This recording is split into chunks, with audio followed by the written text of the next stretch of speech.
భయంలో బీఆర్ఎస్ జనం వస్తారా రారా ఒకటే టెన్షన్.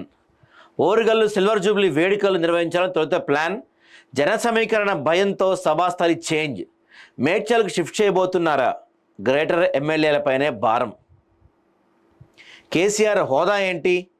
ఆయన ఎమ్మెల్యేనా ప్రతిపక్ష నేతనా? ఎమ్మెల్యే పదవి కాపాడుకునేందుకు ఒకరోజు హాజరు. రెగ్యులర్ ఆబ్సెంట్స్పై స్పీకర్కు వరుస ఫిర్యాదులు. హైకోర్టులో మాజీ సీఎం తీరుపై విమర్శలు. ఈ రెండు చూద్దాం ఒకసారి. అయితే మొత్తం మీద ఫస్ట్ ఇది చూద్దాం. గులాబీ పార్టీ ఆలోచనలో పడింది. సిల్వర్ జూబ్లీ వేడుకలకు ఘనంగా నిర్వహించాలని భావిస్తున్న బీఆర్ఎస్ జనం వస్తారో రారో అని భయపడుతున్నట్టు సమాచారం.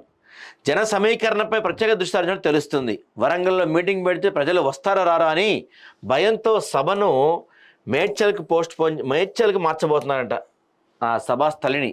సో ఈ బీఆర్ఎస్ ఆవిర్భవించి ఏప్రిల్ 27 నాటికి 25 ఏళ్ళు అవుతుండడంతో సిల్వర్ జూబ్లీ వేడుకలను ప్లాన్ చేసింది. వరంగల్లో సభ నిర్వహించేందుకు సిద్ధమైంది. వరంగల్ శివారులోని దేవన్నపేట, కోమటిపల్లిలో సభ నిర్వహణ పరిసరాలు సైతం నాయకులు పరిశీలించారు.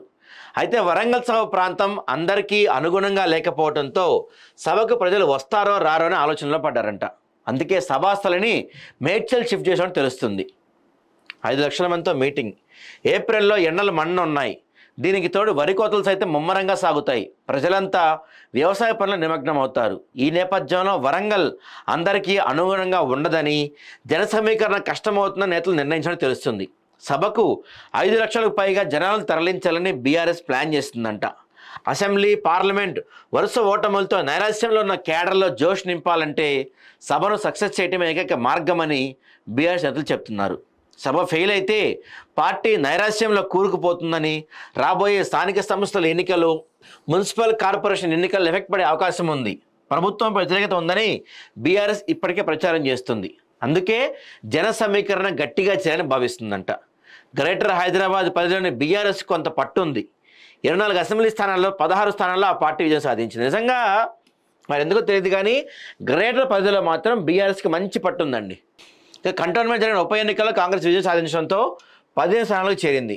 మిగిలిన నియోజకవర్గాల్లోనూ బీఆర్ఎస్కు కేడర్ ఉంది. అందుకే జీహెచ్ఎంసీ పరిధిలో సిల్వర్ జూబ్లీ వేడుకలు నిర్వహిస్తే జనాలను తరలించడం సులభం అవుతుందని హైకమాండ్ భావిస్తుందంట. మరి ఏం చేయాలి? మరి వరంగల్ సెంటిమెంట్ ఏమైపోయింది పాపం? వరంగల్ జిల్లా కేంద్రం బీఆర్ఎస్ పార్టీకి సెంటిమెంట్. ఉద్యమకాలం ఇక్కడ సభలు నిర్వహిస్తుంటారు. ఇక్కడ సభను సక్సెస్ చేసి పార్టీలో జోష్ నింపుతారు. అయితే ఇప్పటికే పలుమార్లు వరంగల్లో సభ నిర్వహిస్తామని పార్టీ పేర్కొంది. లాస్ట్ ఇయర్ సైతం ప్లీనరీ నిర్వహిస్తామని, బహిరంగ సభ నిర్వహిస్తామని లీకులు ఇచ్చింది. కానీ సభ నిర్వహించలేదు. ఈసారి సైతం నిర్వహిస్తామని సభకు స్థల పరిశీలన సైతం హరీష్ రావు చేశారు. కానీ పార్టీ నేతల మేరకు దీన్ని హైదరాబాద్ షిఫ్ట్ చేయబోతుంది. ఎందుకంటే 25 సంవత్సరాల వేడుక అనేది ఆ పార్టీకి ఎంతో కీలకం. జనాలు రాకుండా అట్టర్ ఫ్లాప్ అయితే అసలే అట్టు ఇటు ఉన్న పార్టీ పరిస్థితి దారుణంగా తయారవుతుంది. అందుకని మేడ్చల్ అయితే జనం వస్తారని ఇట్లా ప్లాన్ చేస్తున్నారంట. మరి చూడాలి మేడ్చల్కైనా వస్తారో రారో.